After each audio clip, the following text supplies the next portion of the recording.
Hi అండి, రంజాన్ సిరీస్లో day 12 recipe అండి మటన్ కీమా సమోసా. ముందుగా దీనికి స్టఫింగ్ రెడీ చేసేస్తున్నాను.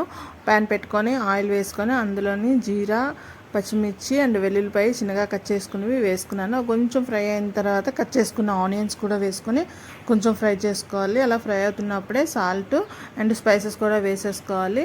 అందులో కొంచెం అల్లం వెల్లుల్లి పేస్ట్ 1 స్పూన్ వేసుకున్నాను. కొంచెం కారం, పసుపు, జీలకర్ర, ధనియాల పౌడర్ అండ్ గరం మసాలా వేసుకొని బాగా రోస్ట్ చేసుకుంటున్నాం కదా. ఇవి కొంచెం ఫ్రై అయిన తర్వాత క్లీన్ చేసి పెట్టుకున్న మటన్ కూడా కీమాని కూడా వేసేసుకొని బాగా ఫ్రై చేసుకోవాలండి.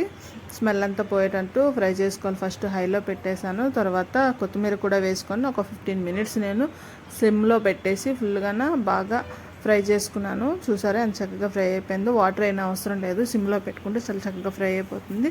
ఇప్పుడు నేను సమోసా షీట్స్ వచ్చేసి నేను రెడీమేడ్ తీసుకున్నానండి. ఆన్లైన్లో తీసుకున్నాను. సూపర్ మార్కెట్లో కూడా అవైలబుల్ ఉంటుంది. ఈ షీట్స్ మనం సమోసా లాగా ప్రిపేర్ చేసేసుకొని స్టఫింగ్ పెట్టేసుకోవడమే. నేను ఒక పేస్ట్ చేశాను కదండి, అదేంటంటే మైదా ప్లస్ వాటర్ మిక్స్ చేసుకున్నాను అండి. ఈ షీట్స్ మనకి మూవ్ అవ్వకుండా ఉండడానికి, స్టిక్ అవ్వాలని చెప్పేసి ఆ పేస్ట్ రెడీ చేసుకున్నాం. ఫస్ట్ సమోసా లాగా ఒక ట్రయాంగిల్లోని షేప్ తీసుకొని నెక్స్ట్ సెకండ్ రోల్ కూడా చేసుకొని ఇలా మనం పేస్ట్తోని స్టిక్ చేసేసుకోవాలి. మా పాప చేస్తుందండి, నేను చాలా బిజీగా ఉన్నాను, సో అందుకని చెప్తున్నా, అంతే, ఇంకేం లేదు. మనం ఈ పేస్ట్ని కొంచెం ఇలా అప్లై చేసేసుకున్న తర్వాత మనం ట్రయాంగిల్స్ చేసేసుకోవడమే. సమోసా షీట్స్ ఈజీగా తొందరగా అయిపోతాయి. ఇవి తీసుకుంటే చాలా థిన్గా ఉంటాయండి, చాలా క్రిస్పీగా ఉన్నాయి. ట్రై చేయండి, డెఫినెట్గా మీకు కూడా అవైలబుల్గా ఉంటే. ఇలా షీట్స్ అన్నీ ప్రిపేర్ అయిపోయాయి కదండి. ఆయిల్ హీట్ అయిపోయింది, సో నేను డీప్ ఫ్రైకి పెట్టేసుకున్నాను కదా.